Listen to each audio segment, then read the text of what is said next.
North Korea, the policy review that has that was recently completed by the White House.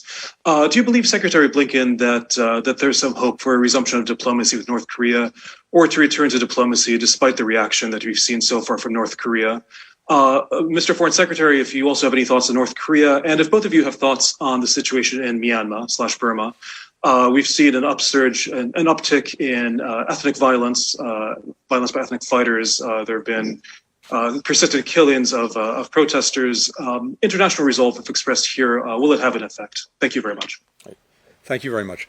On North Korea, yes, you're exactly right. We completed the policy review, and we conducted this review very deliberately in two ways.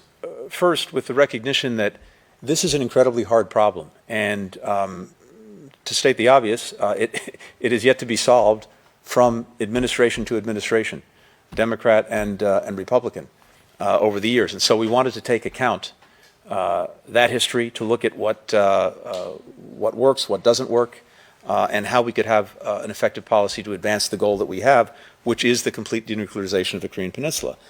Second, we did it in a deliberate way because we wanted to make sure that we were very actively consulting with all of the concerned countries, starting with our close allies, South Korea and Japan, given their own very strong equities in this issue. And so we did that. We took the time to do that.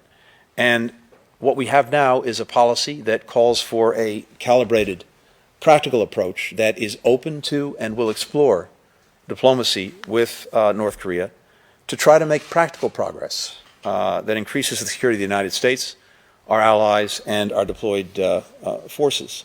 And as we're doing that, we will continue to be in very close coordination and consultation with allies and partners, starting with the Republic of Korea and Japan, as well as others along the way.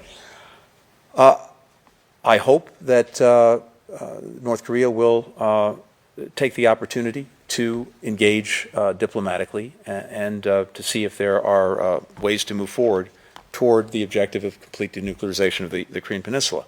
And so we'll look to see not only what North Korea says, but what it actually does in the coming days and months. But we have, I think, a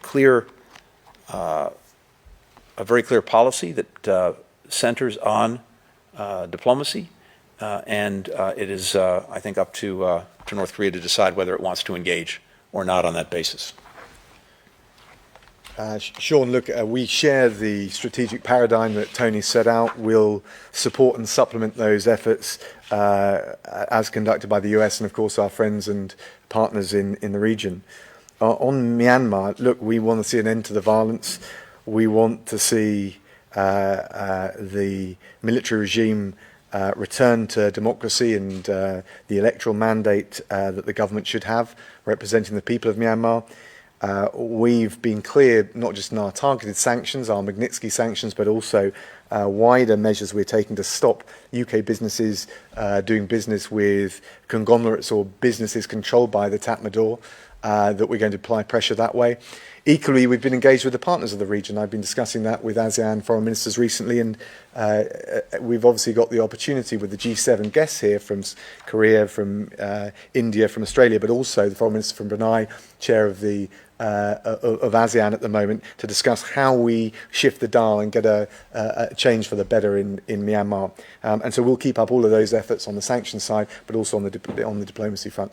Tony, I don't know whether you wanted to add anything on Myanmar. No, I think that covered it very well, other than to add that the 5-point plan or agreement that ASEAN reached, I think, is important, and we are looking to ASEAN to move forward with that plan, including designating an envoy from Myanmar and getting that person to Myanmar to be able to engage all of the parties.